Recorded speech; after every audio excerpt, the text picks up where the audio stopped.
আপনারা যারা আমি একটা কথা অন্তরে বিশ্বাস করি আল্লাহর বান্দা হিসেবে সেই মসজিদ বানানোর কারণে একা জান্নাতে যাবে না, এই মসজিদে যারা 5 ওয়াক্ত নামাজ পড়বে তারাও জান্নাতে যাবে।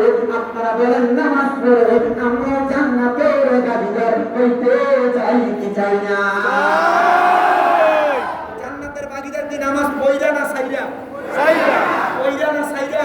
পড়া। রাজি আছেন তো ইনশাআল্লাহ? ইনশাআল্লাহ। আমাকে দাওয়াত করছে যে নাম কি সোহেল ভাই? সোহেল ভাই উনি বলছে যে সব ঠিক আছে, হুজুরের বেতনও দিবে, শুধু খাবারটা এলাকার মানুষ মনে হয় খাওয়াবে নাকি?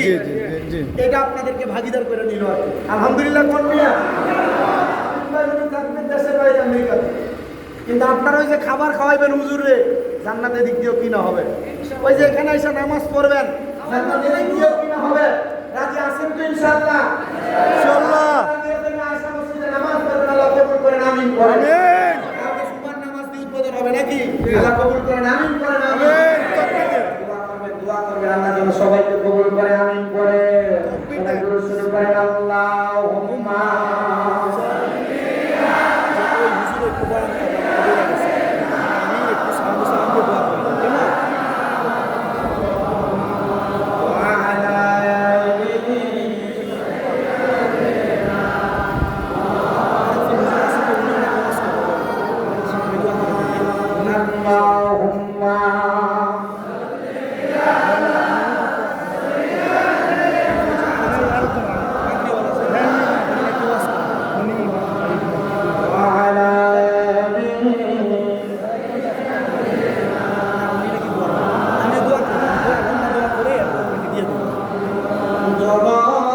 পাগল